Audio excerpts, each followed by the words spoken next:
Well, hello, I'm Monica Vischer, Program Director of CPR Classical. I'm here with M. Roger Holland II, Assistant Professor of African American Music and Theology at the University of Denver.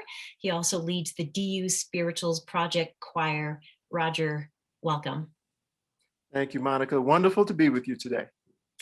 So we are here to announce the fact that we're launching this year-long venture together between CPR Classical and you, Roger. We're calling it Journey to Freedom, the Spirituals Radio Project.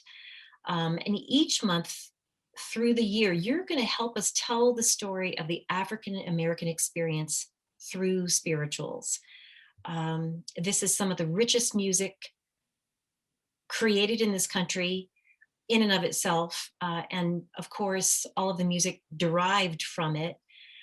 You and I have talked about how events of 2020 have really put a sharper lens on the fact that America's classical music, and in fact, American history itself, is incomplete without African American spirituals helping to tell the story. Now, you grew up singing spirituals in the church. You were a member of the Harlem Boys Choir, and among other great things on your resume, you trained in classical music at Westminster Choir College in New Jersey. When we think of spirituals, you know, many people think of songs like Deep River or Swing Low, Sweet Chariot. And CPR Classical certainly will be playing these through the year, but you were also interested in spirituals people might not have heard before. So tell us why, over this next year, you've really chosen the more obscure spirituals. Well, I think it is, trying to think who wrote the book, The Forge and the Flame. And he asserts that there are some 5,000 spirituals that were created. And to think that, I don't know that we know what all those 5,000 spirituals are, but certainly there are more than some of the handful that many people know. A wonderful friend and colleague, James Abington, who he serves as editor for the African American Church Music Series with GIA Publications, which I'm also a composer who's published by and within that series. But one of the things he talks about in terms of hymnody and hymnals is that many churches wind up only singing about 20 hymns located in a hymnal that might have some 305 to up to 500 hymns. But there are so many gems in that collection that people are just unaware of. And for me, it's the same type of ideology, that there are so many other spirituals besides the ones that most people are aware of, the Swing Low, Sweet Chariots, the Oh Freedoms, which are great. And I have nothing against those. And I think we should be aware of them. We should sing those. But there are so many others that tell other sides of the story. You know, it's like if somebody only knows you from one dish, or if you only eat one food, but there's a plethora of things for you to enjoy. And if they only know one facet of you, then people's knowledge of who you are personally is very limited, it's very narrow, it's very one-sided. But if we know more about you, more about your personality, more about your dislikes and your likes, then we have a better and a more complete picture of who you are. And I think sharing other spirituals beyond the ones that most people would know would give us a more complete picture, not only of the history and of this music, but of the community that created them. Very good. So this first spiritual this month that you have picked for our Journey to Freedom series is Lord, How Come Me Here? Tell us why you chose this one to start with. Probably it has a lot to do with my educational background and this urge, this compulsion I have to always start at the beginning and to give background and to give context. The spirituals are a resultant of African culture that merged with the socio-historic context of slavery and the enslaved community's exposure to Christianity. One of the things that Wyatt T. Walker talks about in his book, Somebody's Calling My Name, is that the first utterance, if you want to call it that, that is to say, of sacred music by the enslaved community would have been on the slave ships when they sang or uttered moans and groans, but they had no real language, common language, until they arrived on these shores, which at that time would have been called the New World, the colonies. And it wasn't until they had a grasp of the English language that they would have started to form their own songs. And so I can fully fathom that one of the first things they would have talked about with this common tongue is the situation in which they found themselves. And so before we begin a journey, I think it's very feasible and understandable to ask the question, how did this all begin? I mean, there are lots of movies that start there. You'll get this scene that is somewhere towards the middle, towards the end of the story. And then there's a flashback where the character says, let me tell you how this all began. And for me, that's where this story is. How did I get here? How did I find myself, or how do I find myself in this situation?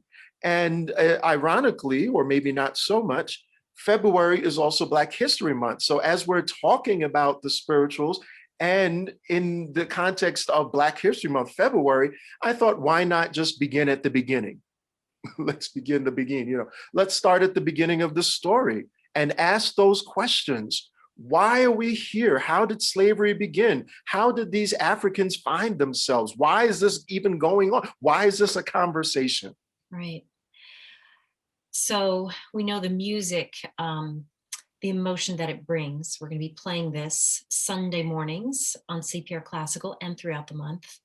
Some really gorgeous versions of it. It takes us there in a way that only music can. There is a deep sadness to this spiritual that when I first heard, I'd never heard it before. And when I first heard it, it stopped me in my tracks. And I have felt myself wanting to come back to it time and time again, but also needing to kind of make space for it, to be able to take it in. It is a song of sorrow. Can you talk to us a little bit about it? And the time that it comes from, the sorrow that it really surfaces, that Native Africans brought over on slave ships, and then later, as you point out, they developed their own language here in music. Certainly. Early on, when writers, scholars, people of the community started to give nomenclature, give a name to this music, very often it was referred to as sorrow song or the sorrow songs. And I think it was largely because of the fact that a lot of the music in various ways taps into the pain, the pathos, the sorrow, the angst of the enslaved community. And W.E.B. Du Bois refers to them as sorrow songs in his writings, The Souls of Black Folk. Trying to think who else. Certainly Wyatt T. Walker, as I've already mentioned. Frederick Douglass refers to these as sorrow songs, and the fact that the slave community is only comforted through these songs and through their tears that can bring them, some kind of comfort.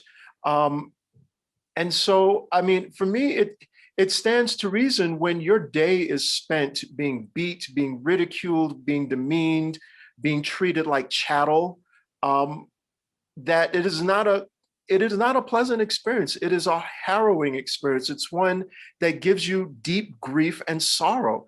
And so, yes, sorrow songs, pain and grief, and just needing to figure out or some kind of cathartic way in which to purge yourself of at least some of that, and the music and the singing, just talking about it. That's why it's good to have therapy, right? You talk things out with your therapist, and not to hold things in. Science has already proven to us that when you hold in these horrible feelings, it can have a physical response. Your body will respond in toxic ways.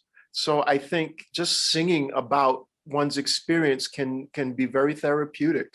And yes, sorrow songs. When your mother is being sold from you, when you watch your children being sold away, when you see your loved one, if your mate being beat by an overseer, being denied just basic human civil niceties. Yeah, that's very depressing and very off-putting. And so, yeah, that's why sorrow songs. I just want to also point out, though, not all the songs are sorrowful that were religious in nature, that there were other songs. And Zora Neale Hurston is very clear about this, that, I mean, there were Jubilee songs. There were songs that were joyful about going to heaven. And so that not all the songs were sorrow songs, but I think, and one of the things that I've written about and talked to my classes about, when you consider this music, you cannot divorce it from the horrors and the atrocities of slavery. Even the joy is ensconced in the milieu of slavery. So there's always a piece of that connected. Well, and coming upon this for the first time, learning about it, is a discomfort, a pain you need to feel, to understand, to be able to empathize, to be able to move forward and create better community. Yes, yes. I'm sorry, go ahead. No, go ahead. I was going to say that, and that was one of the strengths of this music, that knowing that someone else was going through the same thing you were going through was one of the ways in which community was formed. The support of that, to know that you had other people that understood your pain and your sorrow. There was comfort in that and the support of that. And I'm sorry to keep talking about Walker, but he talks about that as one of the 7 purposes of the spiritual, that it served to form community and to support those who would have been disparaged and, feeling cast down.